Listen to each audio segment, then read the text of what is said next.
Not what you think. It's coffee in there. Lots. Not lots, just about one coffee. So yeah, gamma rice here. Rice with the meat and the vegetables. I got broccoli this time. I don't know if you can see it.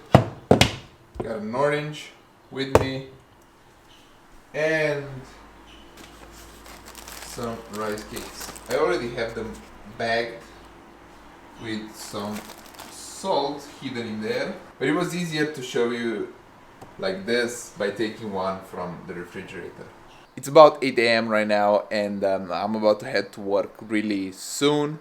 Those are just a few of the things that I eat in a day, and I meal prep something to eat with me during like lunch break. I like to pick stuff like this because I know it's high in quality, high in protein, balanced in micronutrients, and also I have some carbs with me. And I also have like a piece of fruit. I'll probably have some like snacky poo stuff with me too.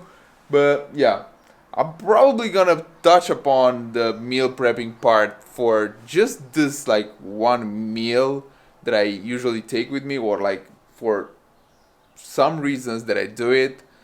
What are the like financial implications of it, and what it gives me when I do it. So yeah, I'll probably catch you on lunch to discuss about this because I kind of need to run right now, and I also want to stay with Mother some more. So see you at lunch with the talk.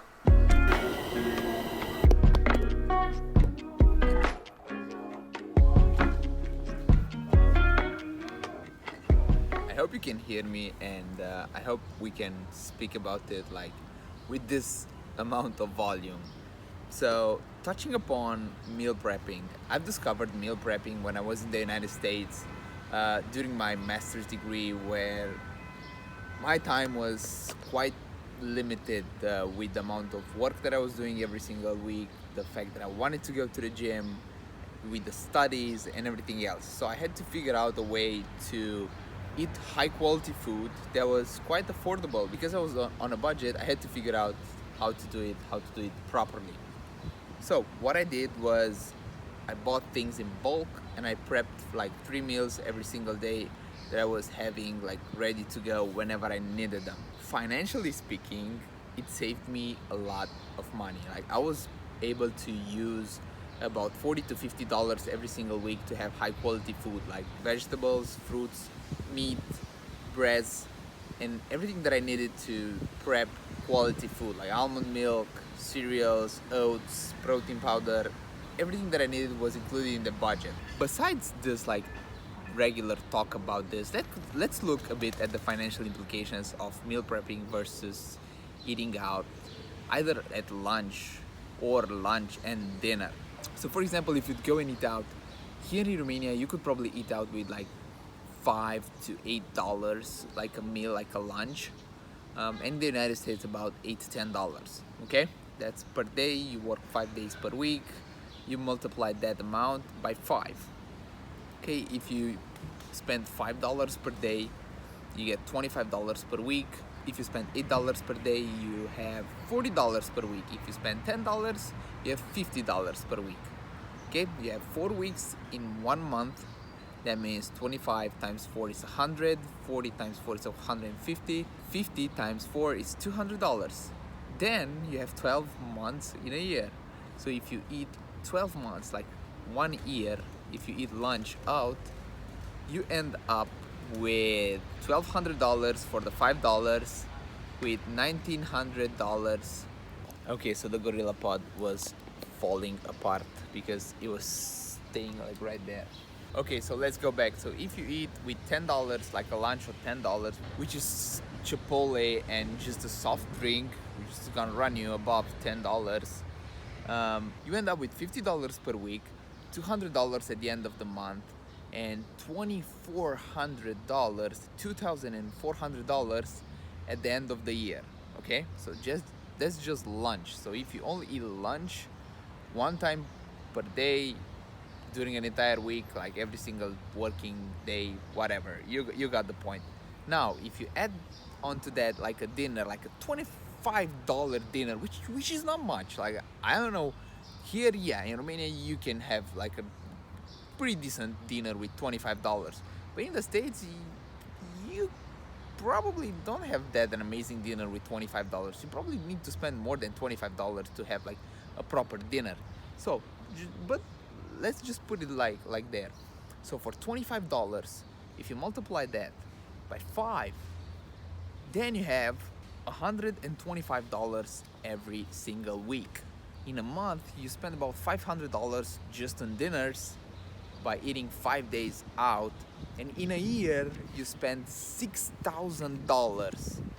Now, if you add that to your lunch, which is $2,400 or like whatever, whichever one you choose, is gonna run you from like $7,200 all the way up to $8,400.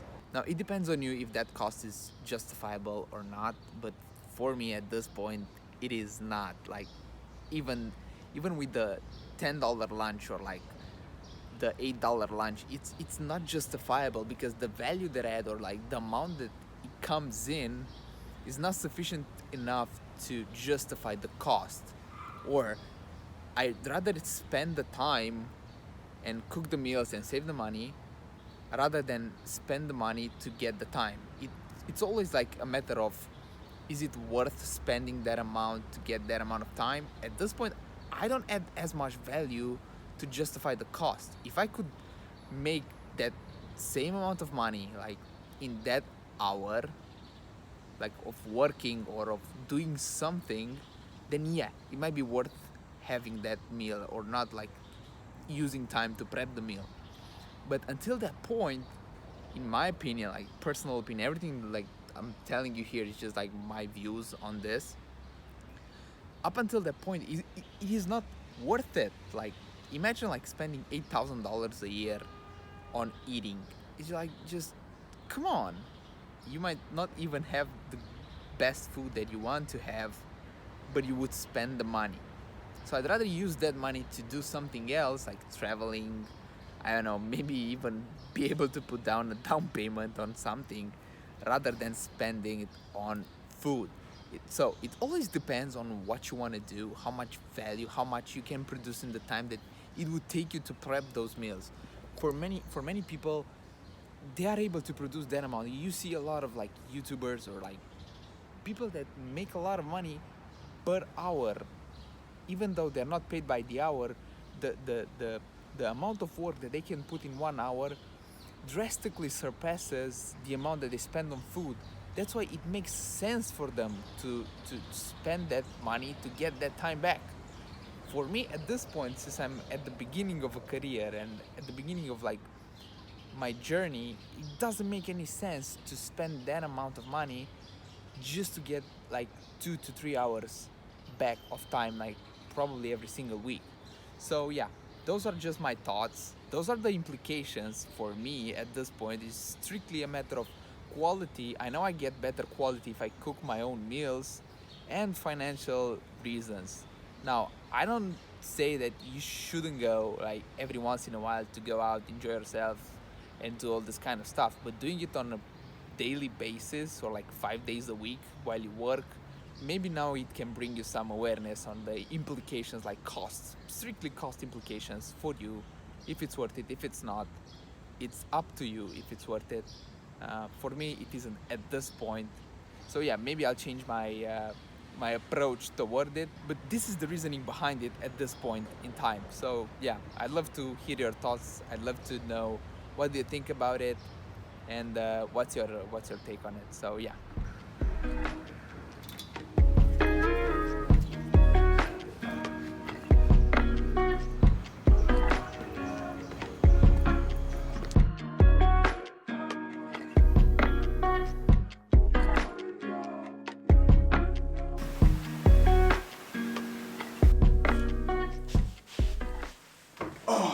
All right, I got home from work and I thought a little bit about what I was talking to you during my lunch break regarding the fact that I averaged on about $35 for a day of eating like lunch and a decent-ish dinner. So because it will take you around 5 hours, let's say, per week to go to get the groceries, come back, cook the stuff, and like separate it in casseroles, whatever, all the jazz that you have to do with the meal prep will take you about 5 hours.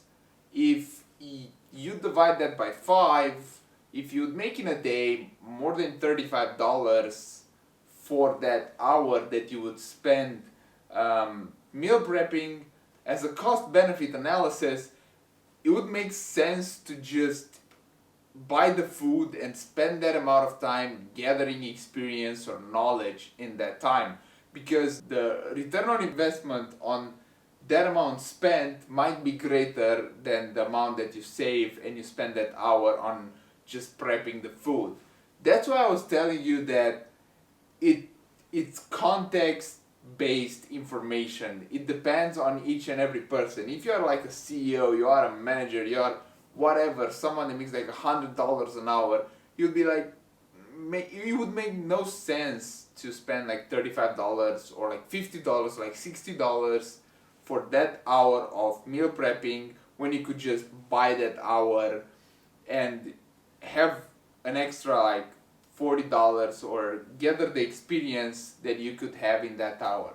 Now, if you Netflix and chill for that time, whatever, if it makes sense for you, if it's worth it, just then by all means, just do it. But yeah, that's why it's context oriented information. It could save you a lot of money, like $8,400 is not like from here and there, and that's just counting like $35 per day on like spending on food. But if you up that amount, of course the annual bill is gonna up itself. So think about this information, think about how it applies to your situation, and how would you like contextualize it based on your data. uh, I apply it to my data, and spending that amount of money doesn't make sense at this point. I don't make $35 an hour to justify spending $35 an hour for that hour, okay? That being said, I'd rather prefer to have much better quality food that I prepare myself and have that amount of money in my pocket and actually spend the hour during like on average every single day to prep the food, or like at the end of the week using more hours to prep that food. So those are just my thoughts around meal prepping and this situation. I hope it will give you some context and perspective. I hope it will shed some light on the situation, how you could use some money, how you could buy some time, how you could like save some money, and overall take the information, apply it to your situation, and get the most of it. Alright guys, thank you so much for watching. I hope you enjoyed the video. Give it a thumbs up, smash the thumbs up button, subscribe for more videos, and I'll see you in the next video. Take care. Peace.